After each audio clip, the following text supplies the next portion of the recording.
Read the disclaimer.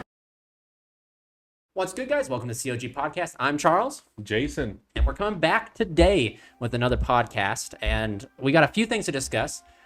I have the list here, but is there anything you want to talk about? Nothing on the top of my head. Nothing? All right. Well, let's see. I think we would discuss the topics here so I don't get blindsided and we're like a fool. We're going to go off a bunch, It's like the... Oh, yeah. We always go through the decision trees of going through all the different topics. Caribbean. They're more like guidelines. Yeah. They're more like guidelines. Yeah. So the first thing I guess we want to talk about is, so we talked about like spreadsheets and coaching and stuff kind of in the past episodes, but we want to talk, I think you were the one that wanted to talk about net decking. Net decking, yes. And so what's your definition of net decking? So I would have, what I see most common, right, on Zoo, and if you have like any other dueling pages you're part of, like, I can't think of any decks. Like Orcus has like their own, like a Facebook group, right? Yeah, like a Facebook groups. And it's crazy that I always see people are always just like, hey, I need a list. Hey, I need a list. And I'm just like, like, I understand people need, we're going back to those guidelines, Yeah, the guy, and that's fine. But I think most people nowadays are just like blind building. If that would make sense. Okay, this person topped at this event. I'm gonna copy his deck card for card. I'm not gonna understand why he's making those choices, like why he's putting in that flavor in his own deck, Mm-hmm. So I think I kind of went like a little rambled there about it, but like, I mean, yeah. So your version of net decking is people who don't put in their own effort. They're just trying to find lists, and then I can see, because we've seen a few people where they'd be like, yo, this list is trash, but it's like they only played 1 or 2 games out of it, so they don't understand the breakdown of it, why so-and-so person exactly did it. Yeah. Exactly, yeah. I kind of agree with you. I think that type of net decking is not creative, if that makes sense. It's not creative. I mean, don't get me wrong. Like, if you're trying to pick up any new deck that you want, man, and you're going to go look up a Prank Kids like random video on YouTube, and you're gonna copy that deck to get you like the beginner steps, by all means, dude. That's exactly great. You got to start somewhere. Everybody's gonna start somewhere. But I think kind of like, I'm gonna steal Peter Griffin line here. What really grinds my gears is like when people just they copy the deck. They don't do well with the deck because they're not understanding why the original person crafted the deck, and then they want to trash the deck. Yeah, exactly. Like we see them call like, oh, this deck's garbage, this list is garbage, blah, blah, blah. But they didn't even, like the reason behind this. And that's where you get down to like the basic like Yugi knowledge is like some people play hand traps, right? Like I know in the previous formats, people were playing, I mean, like it's that cash hand trap deck, right? Like all these hand traps, it's like, yeah, like they weren't that great, but they were level 3 tuners, which you normal summon. So it's like the dichotomy. Because I think our buddy Kyle put that deck together after it won the European YCS or whatever it was. I forget which one it was. It was the one that I know that was over there and they debuted on, where that Ibra guy went off on and everything. And then Kyle just, I mean, dude, he can even vouch for it, man. It just did not do well over here. He just got donkey punched constantly. So it's kind of like one of those things where in a game of variance too, to consider is that what does good one day might not do good the next. Like there's definitely different stars and stuff that line up. So that's the cool thing about, or like that's kind of the cool thing. It's also a big kick in the ass for us players too, is that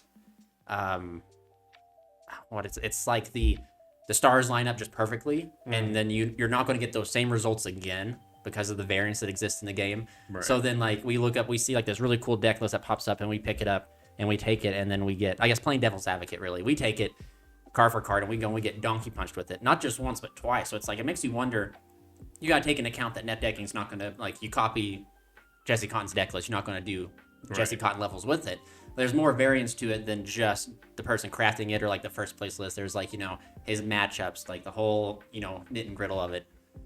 But yeah, net decking in a sense, like Stordio Duelist and then Duel Evolution, they're like the YuGiOh Pro reduels. Like they put out like amazing templates or like skeletons for decks, right? And like that's truly like, if you enjoy if you like need just a little bit of help, they like put out perfect skeletons to start from and build up from.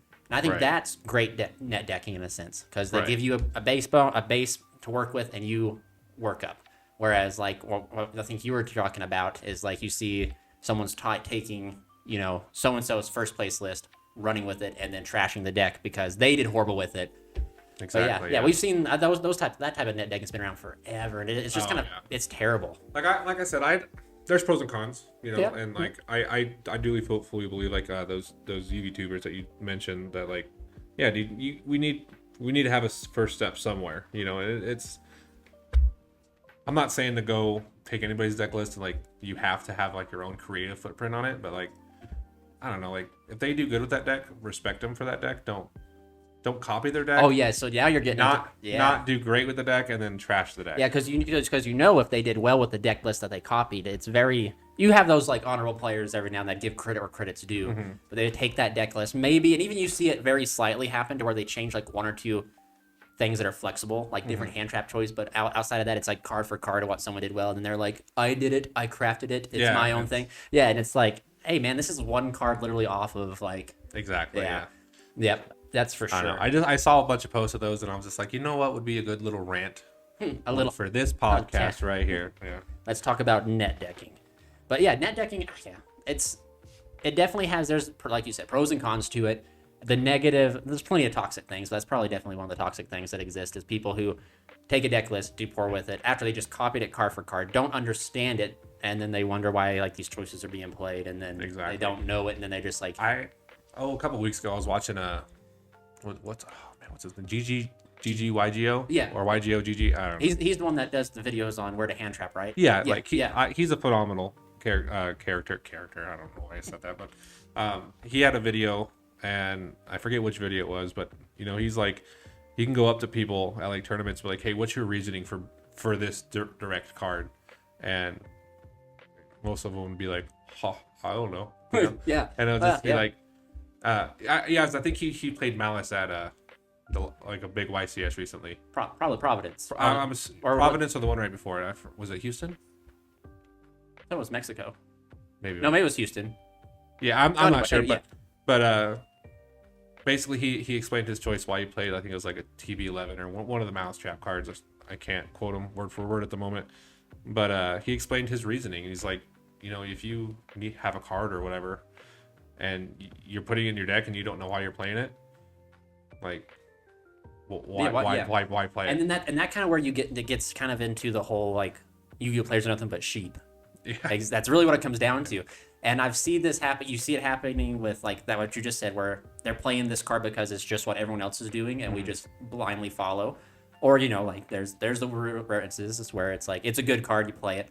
But also I think that even like to go down the guidelines here of so then you get to Yu-Gi-Oh players are sheep, and they'll just put a card in there and not even know the real function with it. And that's where you get like some of the better pro players who like know the functions. They're not like, why are you playing this card? It does good things. They know they're like, well, this card lets you dodge this, dodge that, play through that, etc. But it also, we can see like that sheep mentality falling through with like 40 card decks. That's like been like the number one thing with Yu-Gi-Oh. And you can say there's math to it, but I've been watching a lot of the other YouTuber 037 Wolf. He's an Australian dude. He does the synchron stuff. Shout out to him. I enjoy watching his live streams. I pop in there, but he's kind of broke out of that mentality, and he's like, it's just an illusion. It's OCD. He's like, 40 cards are just OCD. You can have the same math if you play 60 cards by just working your ratios, and that's all he does, dude. And it drives me nuts on it internally because I'm like, 40 cards, or 42. I was like, you got to play close enough. I cannot, like, I know for a fact I cannot go and play 60 card. Like, there's no deck. Like, even people's asked about like grass dragon rulers, and I'm like, not on this channel, not here. I can't do it, man. It's just like, I already get, the math is already supposed to be in your favor when you play 40. I get donkey punched by math at 40, so I can only imagine at 60 how bad my luck would be. I draw cards. That's such a big deck. I draw cards I forgot that were even in there. I'm like, I play you. Yeah, yeah. It's great. I'm okay with like a good 45. 40. Yeah, 40. Well, I think there's like someone said that depending on the number of bricks you play, 45 is like where you start to see that different percentage of change when you play like so many bricks. It was used in like a hero deck list. He used to describe saying that you don't want to see these cards. Well, until you get to 45, your percentage to see these bricks don't drop till you get to 45. It's like 0.85%. Look, man, I understand the math. You give me 100 card deck, and I'm still going to draw the one up. Exactly, dude. Like, I understand the math is there. It's very valid. It makes complete sense. But I'm going to draw all the one ups if you give me 100 card deck. The math is just there to make you feel better. Yeah. When it goes right, you can be like, on math, But then when it goes bad, you're like, this game's garbage. Yeah, dude. But speaking of just math and stuff like that, let's go ahead. I already have it in here to talk about DDDs. Got a new wave of support brought up. And I know in a recent podcast we talked like saying, High Wave King Caesar might be the hit. They might not ever touch Fiendsmith, but like they probably hit DDD High King Wave Caesar. And I think we touched a base saying that we don't know because DDDs exist and they're an anime favorite. And I almost think with the reveal, like why would Konami hit the High Wave King? If they decide to touch Fiendsmith, I think it's almost guaranteed now that they're going to hit it more direct and they wouldn't go beat around the bush and hit like the High Wave King Caesar with DDD support coming. Well, I'm going to kind of counter argue that. So they got a new monster negate, that Link 3. So that's their way to stop Tabiru. So I think if the Link 3, no, I know what you're talking about. It's not the Link 3. I think it's the Pendulum. Is it the Pendulum? Yeah, the Link 3 gives you destroy a card and then you get a second Pendulum summon. And then I think one of the Pendulum cards... I think when the cards activate in the scale, it negates like a monster effect. But they could do that regardless. They have, I think its name was, it's a card that exists. It's supposed to be that character that plays it in DDDs. High King Reggie or something like that. And he allows you to stop monster effects. But I think that one of the new cards does stop something. It's like a Pendulum. One of them's definitely... I think it's the Pendulum. It's Ragnarok Zero, I think. Whatever, man. I can't. But yeah, no, I know. So they're already going to get... I'm trying to find this card. Yeah, go ahead. So yeah, they're gonna get. I see your argument is that they already have a way to stop Nib, so that's High Wave King Caesar's generic, so they could still hit that to hit Fiendsmith. Right. But that's like a crucial part, I think, to like DD's inboard, and like a lot of decks have anime laws. Like that's probably like something like in the minds of the Konami people who design cards is like when a deck or an archetype that is enjoyed, because there's tons of anime archetypes that are not enjoyed. That's how come they never see the light of day. Right, I cannot. But DDDs, here, hang on. That's why we have a trusty iPad here. Yeah, like you're probably way more efficient than I am. But while you're searching, yeah, I know they got a Pendulum that's like basically a new one card starter. Yep. That like I think it searches or something like that, and then basically it turns on your thing, and then. I think the card that gives you the second Pendulum is also like you pop a continuous his dog knows more about DDDs than us. Yeah, but it's like you get the second Pendulum, and then you also can pop one of your like contracts, and then I think it's also a monster negate. Okay, so just let us know in the comments below how. So I got them pulled up here, so we can go ahead and talk about there. So let's see. I think it's the new Pendulum, which is DDD Rage King Zero Machinex. The Pendulum effect is during the main phase, if you activate this card this turn, you take one Dark Contract continuous spell from your deck and place it face up in Spell and Trap Zone. Then the on-field effect. Let's see here. If a DDD or Dark Contract you control is destroyed, except itself while this card is face up in the extra deck, special summon it. Then you can destroy one card on the field. That's not it. Let's see here. Then there's the new fusion, the 4Ds, it looks like. 4DDDD, Supreme Dimension King Arc Crisis. Say that 10 times fast. Yeah, no kidding. The monster zone cannot be destroyed. If this card special summon, you need off effect, That's not it. Clovis isn't it. The X. Let me go down. Let me find the. Oh, you are correct. You are correct. DDD, Heavenly King Zeus Ragnarok, Link 3. You can target one DDD or Dark Contract card, you destroy it. Then you conduct one Pendulum summon of a DDD monsters during the main phase, in addition to your normal Pendulum summon. Then when opponent's activates a monster effect from the hand, quick effect, banish one DDD monster or Dark Contract from your graveyard, negate the activation. Okay. Yeah. So yeah, for you guys watching, be up here on the screen so you guys can see it. So yeah, that's I didn't know it was Link 3. I thought the Link 3 just gave a Pendulum summon. That's wild. Yeah, okay. But yeah. So yeah, going back to like the whole Fiendsmith. I mean, I can for sure see Fiendsmith getting hit. I mean, can it though? I mean, if we look at it, like it's really kind of. I don't know. Actually, like so like Fenrir, right? So we saw the OCG. They like whacked Kashtira.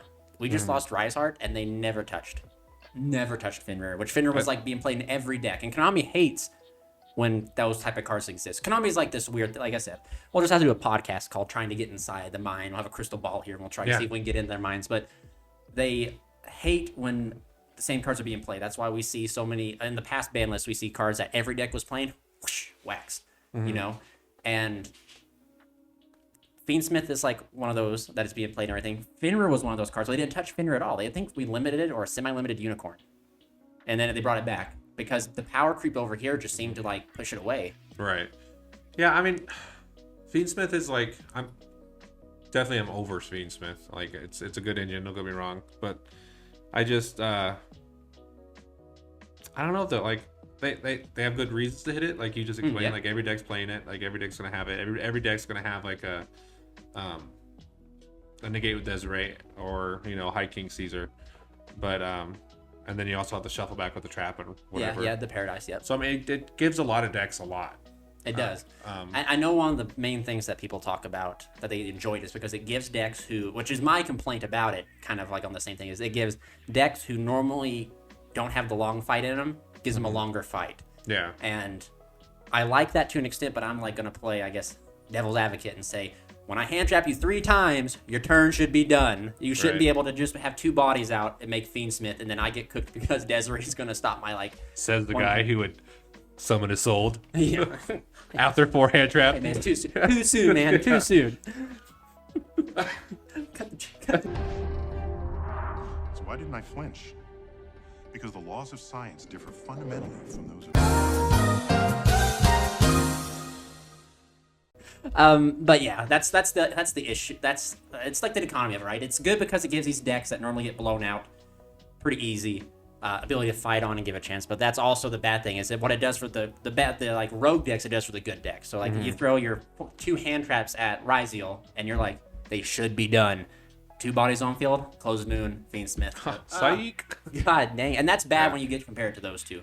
But I think that's in the vacuum that people don't understand is, yes, this engine's good for your Rogue or your TABL 500 deck, but it's also good for the best decks, and that's where we're seeing like an issue.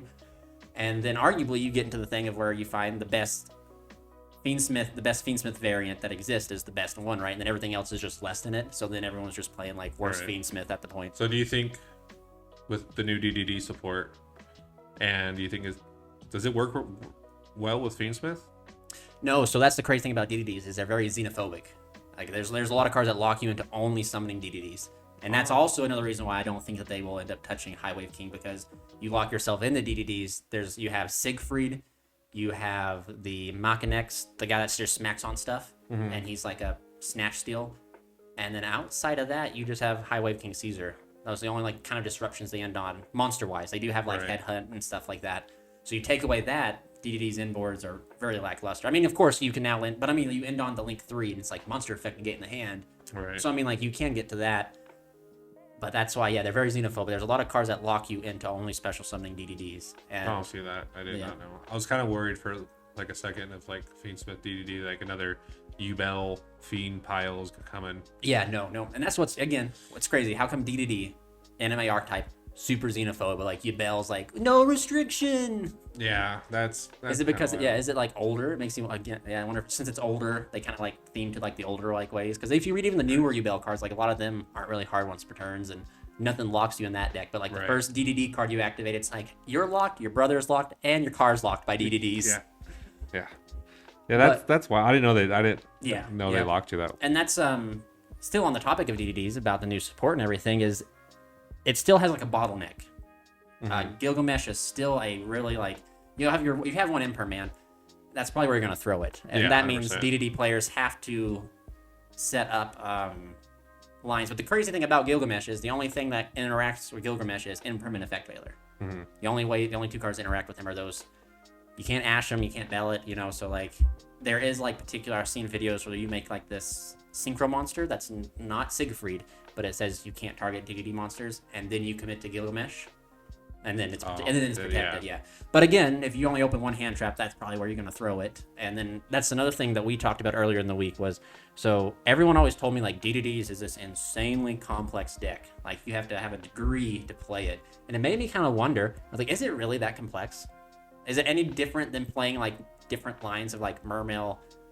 Different lines of, what's another crazy combo deck that was out there, like Malice. Like, is it really that much complex than those decks? Like, I'm just very curious, maybe, for anyone listening to the podcast and your DDD players, like, what makes it so much more complex than, say Mermail, for instance? Because Mermail has, like, a lot of working engines, and they search each other, and they do stuff. So it's like, what?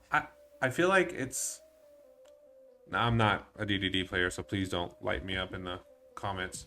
But I don't think it's like so much the combos are complex. I feel like it's so much less forgiving if you get stopped or if you one misplay. If like those misplays are gonna like ruin that. So I mean, I don't think it's like so much complex to learn, but like you really have to know. Exactly. Yeah, we've seen a few of those actually, right? We've seen a few combo decks that have been out to where they're less forgiving, and there's like some combo decks that are like Snake Eyes. Snake Eyes was one of those like insanely complex decks that not really insanely complex, but it was like so forgiving. It was complex but forgiving. You throw 4 hand traps at it, and literally it would be like, oh nope, I'm done. It's hailing. Huh? It's hailing so bad. Oh, it's hailing outside. It is hailing outside. Oh no! So there we go. We've angered the Konami gods. Yeah. Oh no. That's probably why. I don't know if you guys can hear, but dogs barking. Our mics are pretty adjusted to where like I doubt you could hear him. But he's a wee little lad. He's probably afraid for his life right now. Scared out there. He's like, help. But yeah, so DDDs. Yeah, like I said, it's very unforgiving. We've seen like combo decks exist where you misplay once, 1 hand trap, turns done. But like Snake Eyes, you mess up 3 times, eat 3 hand traps. Oh well, Flamebird gets summon out Flamebird, and then you just go. Yeah. So yeah, I wonder if you might be right there. It's just I've always heard throughout the entire thing that DDDs is such an insanely combo heavy deck, and the only person at our locals that would play it would be the guy with the less brain cells to play it. So it's like we never got good. That's even when that guy he played Brandon. It's like wow, we had Brandon from Timu. And it was just his like inboards would always just be Dragoon Pass, and then like we went to a regional. It was at Nationals. I sat down against a competent Brandon player, and I was like, "Wow, so this is what the deck is supposed to do." Right. Yeah. And it's like setting up everything. Well, wasn't there what was his name? DDD Dave. Oh, dude. Back in the day, was it? Yeah, DDD Dude, Dave. I hope DDD Dave come out of retirement, bro. Like show us the way. Dude, yeah, he was on Team Sam's channel. Yeah. DDD Dave. He had like what is it? His grill, his teeth was all like yeah. Dude, wild! I forgot about that. So I wonder if he's gonna come out of retirement now. Maybe not. Still on the topic of combo decks, I have here on the guidelines of Yusei structure deck got revealed. Nothing in it, but it shows that we're getting a structure deck for Yusei, which means Synchron, Junk, but it could be anything really. Right. Yeah. We have to relive the days of Junk Speeder. Junk Speeder. Yeah. But I wonder if the deck would take a step away from that, because I mean, like that deck kind of became another bottleneck, right? Hold everything for speeder. So the deck engineered itself to be able to do a Cell Synchro Dragon to protect the speeder, to protect the bottleneck. So I wonder if like they'll go off the Synchron line or if they'll go off more like Junk. Because I don't know if Yusei played anything besides like Synchron and Junk in the anime. So like maybe they go off a different way. But like I don't. Stardust technically is an archetype, right? There's Stardust Synchron, Stardust Trail, Stardust. Right. I hope it's something like competent to where it can like give it more flex and like Blue Eyes level, like the structure like Blue Eyes got. I don't want like another ungodly, stupid Stardust monster that you just gotta cheat out with Crimson Dragon. Exactly. Like that's kind of lazy in my opinion. But I don't know. I would like to see something that like, pivot. Yeah, and that's give it. Yeah, allow it to. I mean, Junk Speeder. I know Caleb's like gonna watch this and be like, "You guys are idiots. It's a perfect deck." Yeah, it's like this is what the deck needs. Yeah. And it needs, it'd be cool if it got something like Blue Eyes did with those same power level that kind of works with the existing stuff. Junk Speeder is like one of those cards that once it resolves, you're gonna lose type of thing. So it's like, it'd be kind of crazy unless Konami makes it, and power creep's a real deal, right? It'd be kind of crazy if Konami made a card that's better than Junk Speeder. How are you gonna beat a card that summons 5 from deck? I mean, like maybe the quality of tuners or Synchrons that it summons, maybe that's what he gets, is like maybe 2 or 3 Synchron tuners that are like okay to open. Because I do remember from watching videos and from Caleb, or from a guy who plays Synchron, he was saying that a lot of the Synchrons are just kind of bricks in the hand.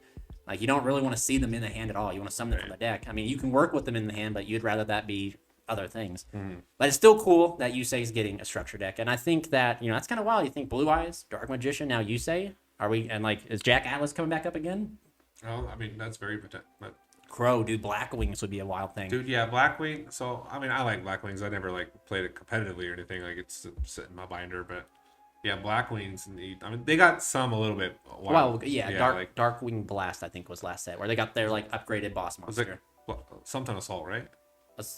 They got some Blackwing Assault or something like that. Yeah, and that's like the giant black feather rage dragon or something. Yeah, like that. like it burns, and then once it gets Nukes. counters, it nukes the field. Yeah, wild. I mean, I like the deck. I mean, they definitely need some love. I mean, Mm-hmm. I 100% like know they need it. I mean, all the other protagonists have gotten like a lot more.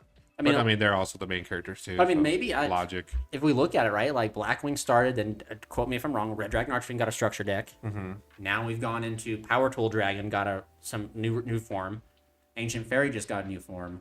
Stardust has been getting new forms forever. Same with that. So it's like either it started with the Blackwings, and it's going to, and this is it. Like this is the last Signer Dragon. I think this might be the last Signer Dragon. AFD is the last one that, because there's no more. Black Rose, I guess. Yeah, technically. yeah. But I mean, Black Rose got a new form, Muddy Rose Dragon. You know, like they. Yeah. So it's like they've done their full circle. So it's interesting to see. Maybe it's time to start over again and new Blackwing support. Maybe. Maybe, I guess. I don't. Maybe.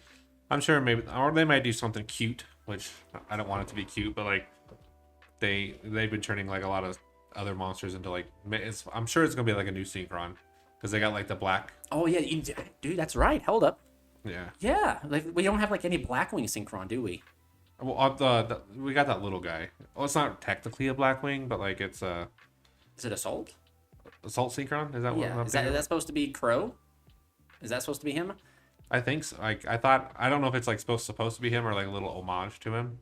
I think But, you're like- right, because the power was it Revolution Synchron is homage to Power Tool. Yeah, but so- it doesn't say So maybe there's gonna be like a Jack Atlas, like Red Dragon Archfiend Synchron, or maybe I know that he has red Resonator Synchron, well, yeah, that maybe. but I mean I don't think it's played in like you say Right, and nothing. chunks. So Synchron. maybe they do something like kind of cute like that. But and then I guess something, since we're still talking about you say we just move on and pivot to Heroes. Heroes got those new cards, man, and I watch Blake Hero.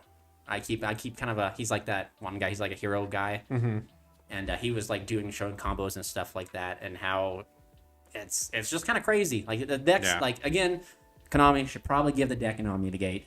That's really what the deck truly needs. But Konami is like giving us like, oh, you want Omnigate? How about we let you summon this monster you couldn't summon already? Right. Yeah. Yeah. Or So they get like another an abyss that's on field negation, which I mean it's still really phenomenal. I think it kind of works like Desiree. Yep. So like if they go to Dark Dark Ruler, Ruler, you yep. can like change a mass change your was it Chaos? Yeah. Chaos, and then you can negate the Dark Ruler, which is I mean, it's great. a step in the right direction. Right. And that card's been out since the structure deck for Masked Heroes. It came out with Dark Law. Yeah, Like, and it in just the- was unusable. Yeah, it was just horrible. I mean, it's a great card, but it's just with the new masked heroes in the main deck, it's so much easier to summon. Yeah. So I mean, it's I don't know.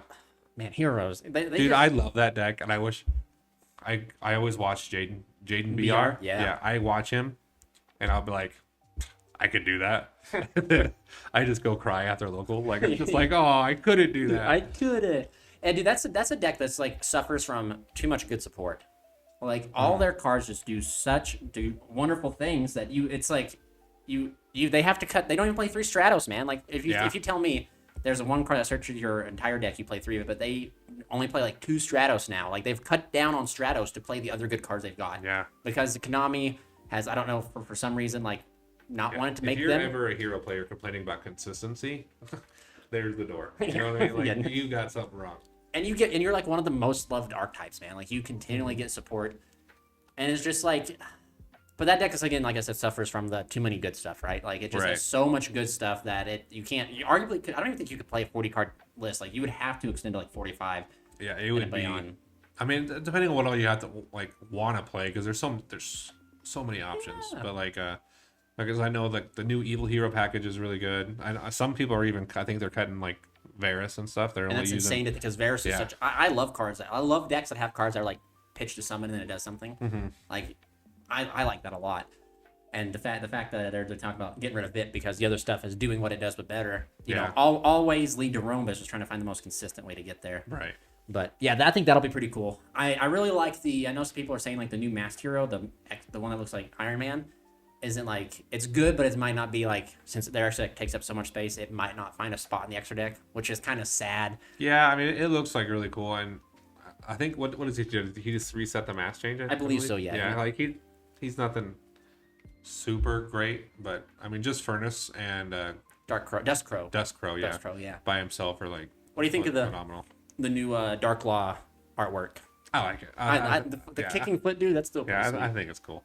I know a lot of people like. I mean, the old school ulti, not the new. Yeah, not the new phase rarity collection. Yeah, not that. Yeah, ugly those shit, but ultis. I think those cards just like, I mean, nostalgia. I guess that's the word I'm trying to. Dude, I remember way back when it was like Totally Heroes.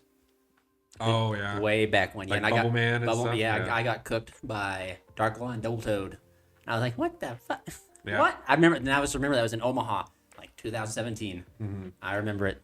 I mean, I think Dark Law is kind of in a weird place with Malice, right? You don't want to banish their stuff, but like then again, if you can get 2 Dark Claws out, that's like 2 hand rips if they search 1 card. So I mean, and banishing, and then see that's the crazy thing is when you get into there's so much collateral. So like Hero, DPE, Dark Law, like they have a lot of stuff, but it's like they suffer because one of the best deck in the format, arguably best deck, is Malice. I would almost even say that Malice is dethroned. I think it's Mitsurugi, and then like underneath Mitsurugi, and then its variants underneath it. Then comes Malice. But it just I'd really hate, man, for them to like search a card, you Dark Claw, snipe, and you hit like Dormouse, banish, comes back, and you're like, oh. Yeah.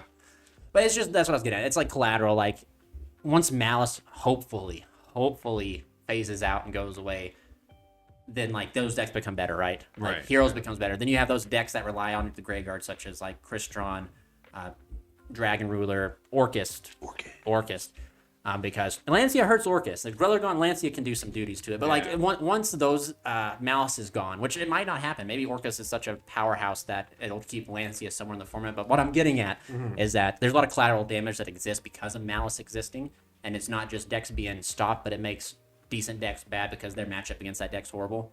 So like Heroes have a horrible matchup against Malice because like one of the best cards forces the Malice to like prolong or like gets their strategy going, their engine started. Yeah, I mean, I feel like if you're a really good, decent hero player, I think you stand a chance. I mean, depending on if you're going first, I think you're solid. You just got to set up plasma. Oh yeah, and then you got your DPE, and there's like a bunch of stuff that you can and do. Then most of the time with them, you just kind of like hold your DPE, and then I think they favorite contact, which would be another pop, and then maybe if we get the new hero support and Malice is still around.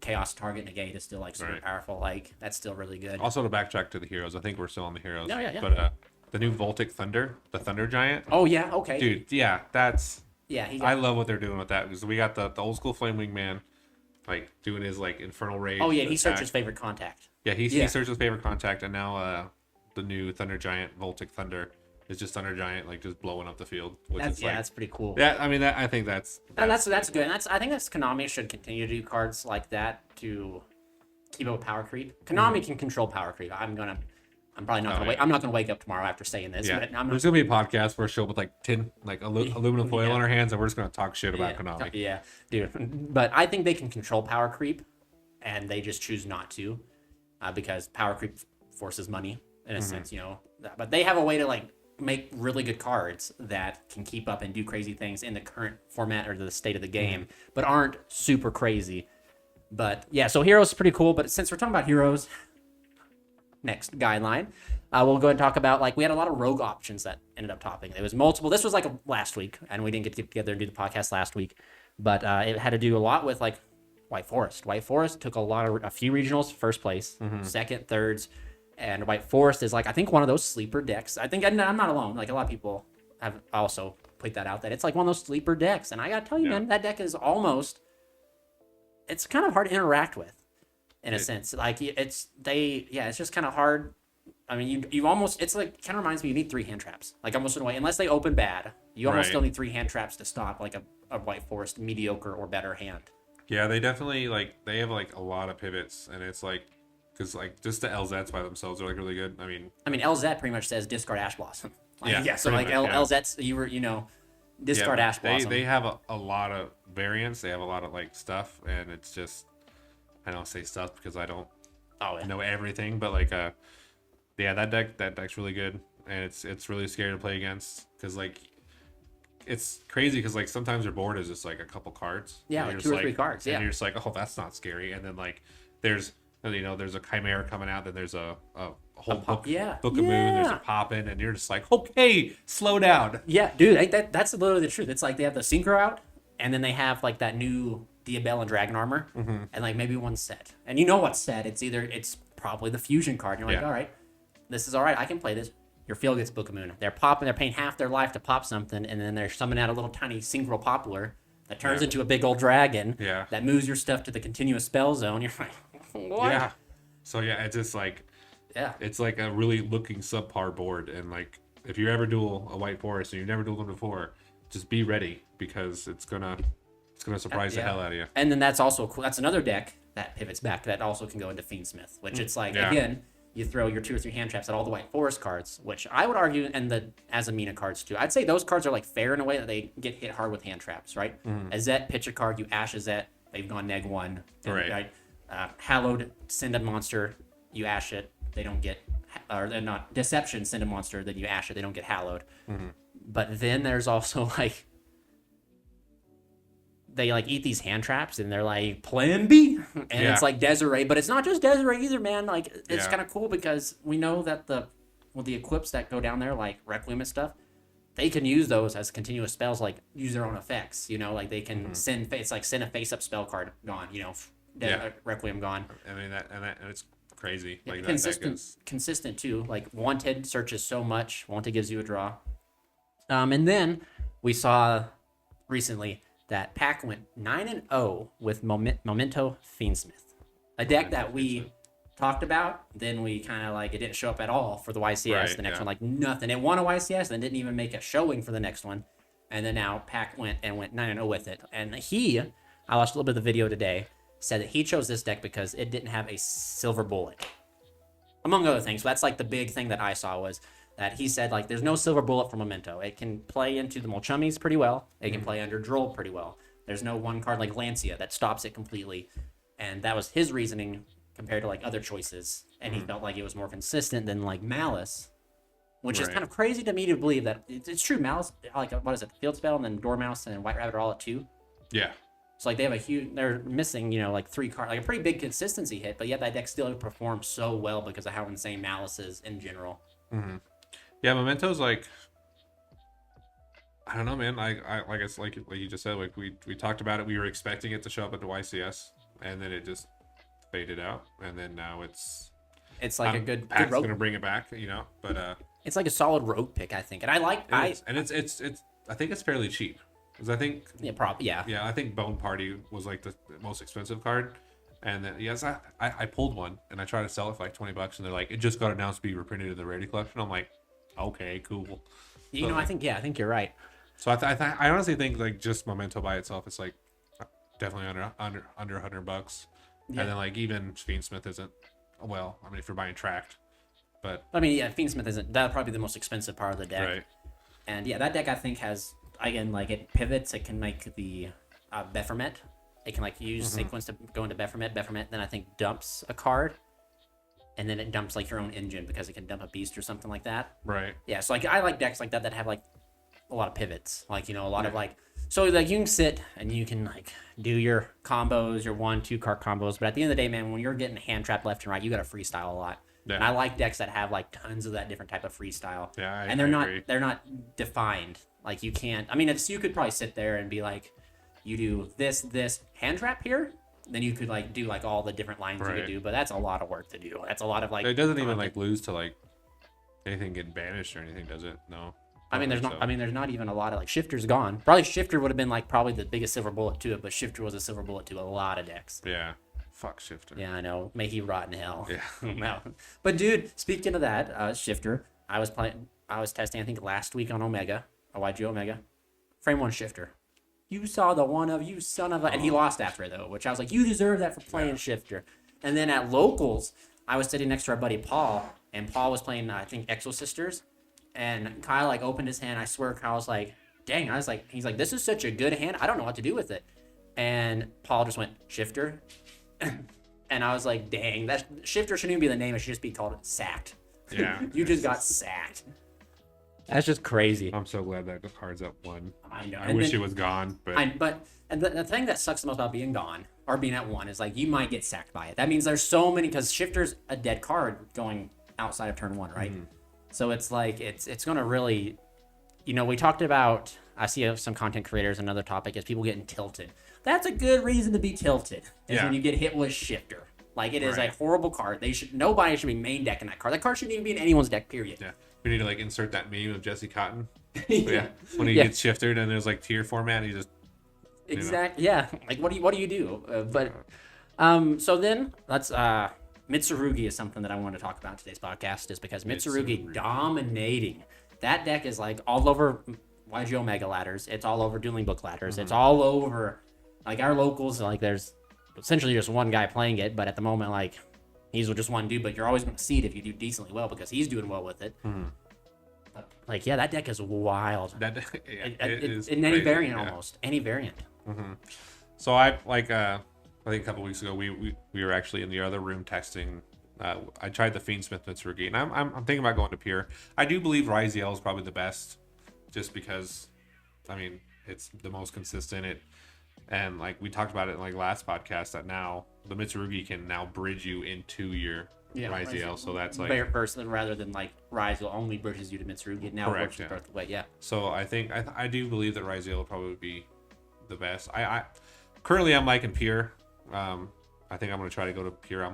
We actually talked about that Lambia. Yeah, it's like the reptile normal summon, search a level 7 or higher, 8 or higher reptile. Yeah. Basically you're searching your new ritual. Yeah, to like turn on your whole engine. Yeah. So like plus with Pure you can play like Impulse. Yeah, and Impulse is such a powerful card right now. So I mean, yeah, it's a scary deck. Like, dude, it's pretty scary. It's just kind of wild when you think about it, in the sense of like it doesn't do a lot, but it does for the little things it does. You feel like it does do a lot. You're staring down Habakiri, the trap, prayers, right? 3 cards. That's it. And you have like a 6-card hand sometimes, and it's like, oh well, you can do something, but prayers triggers the Habakiri. Or the freaking trap negates something, tributing the Habakiri to come back and blow the board. The guy's gonna negate. And you can even like end like I think on an average hand you can end on all 3 rituals pretty soon. Like and that's like then I think simple. What is it? One's per chain reborn. Yep. Futso is like every time you special summon Reborn. Yep. Reborn. The new one Habakiri, I think it reduces all your stuff by 800. Oh, I'm saying it wrong. I've been calling the big old snake Habakiri. Now Amino. I don't know, man. They're all reptiles. I can't pronounce the names. I'm sure somebody will correct us in the comments. But like,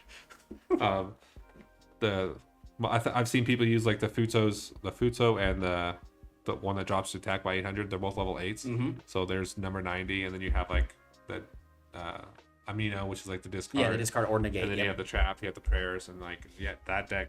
Yeah, and that's just kind of and it's so hard to. Prayers is a common, dude, and prayers should have been a secret. Yeah. Prayers is an insane card. Draw phase? Prayers? Oh, okay. Like, who you praying to, man? Like, who you praying to at the standby phase? Yeah, it's just kind of an insane card. I would never think that. It's been so long since we've had a TCG exclusive be so good, but it's even been longer than we've had. Well, I shouldn't say too long because Voiceless Voice, but like a good ritual deck too. Like Voiceless was pretty much as good as it, for as long as it was until it wasn't, if that makes sense. I don't know if I said that right, but it wasn't. It came as quickly as it. Right. Yeah, you know what I mean? It showed up and then it left like right away. Like it came, it was decent for a little bit, and then bam, it's gone. Yeah, it walked in, it said hey, and they gave the old Irish goodbye and just left. And you're just like, where the hell did it go? Yeah. Skull Guardian? Yeah. But yeah, like I do want to give like props. And I really hope the TCG keeps up the trend of like giving us good TCG exclusives. Yeah. I don't like, I mean there's a bunch of like fan favorite decks out there for TCG exclusives, but like this one is just like, all right, you got the ball, Konami. Do not drop it. Like, and they really didn't. Yeah. See, I remember, and you guys in the comments can correct me too, but I remember TCG exclusives used to get 3 waves of support. You used to get 3, then all of a sudden they stopped and only got 2, and I was like, dang, that kind of sucks. But I mean, that's just kind of like maybe. So like, I have to look it up, but maybe they get as much as 3 waves they do as 2. You know what I mean? So maybe it's more so instead of dragging it out 2 sets, they get the same number of cards. But yeah, because those set Mimigul was like a first start, but then they literally printed the card that stopped Mimigul's entire strategy with Mimigul's Impulse. Yeah. And that was like a cool. I think that you want to play a flip deck, Mimigul. It's probably your best choice if you want to play like a flip deck in the current format. And then there was Ashen, which is just the Konami did that deck so horrible, dude. they based it off of one of the most loved franchise, Dark Souls, and then they just did it dirty. Like, and you know they can do it, man. You see it. Like, they literally just did like Mitsurugi so well. So like they could have made Ashen, and they had a name behind Ashen too, and they just threw it out the door. But yeah, maybe, you know what? Maybe one day we get Cosmo support. maybe. I don't think so. I think Konami's scared of Disney. The mouse in the corner is sitting there waiting. Yeah.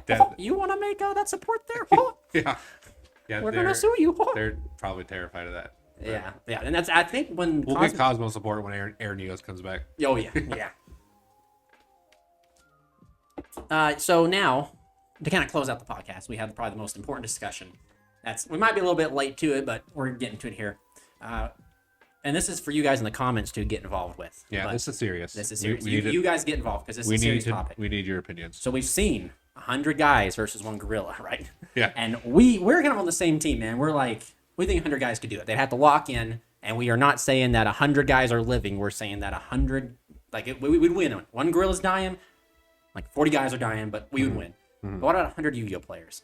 100 Yu-Gi-Oh players? 100 Yu-Gi-Oh players. And I'm talking about, and we can go details, but let's just say your random glob of Yu-Gi-Oh players. Random glob. Random glob. All right, man.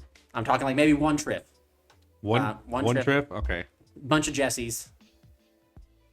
Well, I mean, just one trip. So I'm just thinking, if we were to go to nationals, okay, and we randomly pick 100 people out of those, yep, exactly. Yep. Do you think those 100 people could take on a gorilla? No, dude. Absolutely not, dude. So I'm gonna tell you something. I think that if you get 100 Ruggles, I'm talking to everyone. And here's the crazy thing, man, is Ruggles. If you just put one Ruggles, I think Ruggles could do it. He would talk no jutsu that gorilla down. His content is so wholesome. He'd be like, gorilla, why do we gotta fight? Just come to the gym with me, and I'll even paint you this. And Ruggles, paint me like one of your gorilla girls. Yeah, I think Ruggles would just talk no jutsu the gorilla down. But like Ruggles, he's a huge. If you guys don't know who Ruggles is, which you guys should if you're watching this, he's just a really good content creator, man. Like, he's so wholesome and stuff. But he's very, in his vlogs, he shows like he's an advocate for like the gym and stuff. Guy's built like a freaking would freaking fold me like a chair, dude. Yeah, and throw me. So I mean, I'm assuming. Yeah, if it's like, there has to be like, if you're rushing one, no, we're not winning. You'd have to like smell though. We might get him with the smell. Like if we're doing like 1-on-1, if we're doing like random crowd, I think. Yeah, that was actually gonna be my last little point. Is the smell? Is if we picked up any random, I'm not talking about like the smell good people. I'm talking about like Yu-Gi-Oh players. Yeah, the Yu-Gi-Oh players. Yeah. I don't think 100 Yu-Gi-Oh players can beat a bar of soap. Like I don't see that happening. Like they'd have to, I see. Here's the thing: is like if it's all random Yu-Gi-Oh players, I don't think it happens. I agree with you. I don't think it happens because most Yu-Gi-Oh players, they are like their first card gets hand trapped, they fold. The first guy gets bent in half. They're gonna be like, I'm out. Yeah, dude, they're gonna. I've watched Yu-Gi-Oh players like light people up and sue, and like the way they turn their backs and they stab, and they're like, I feel like 50 of the Yu-Gi-Oh players are gonna help the gorilla. Like I don't. They're gonna trip the guy and push him out there, and that gorilla just gonna pick him up and what is it the Hulk's Loki smash? There's gonna be some dude getting choked out, and it's like draw the out, like it's like you're dead, dude. Like don't even.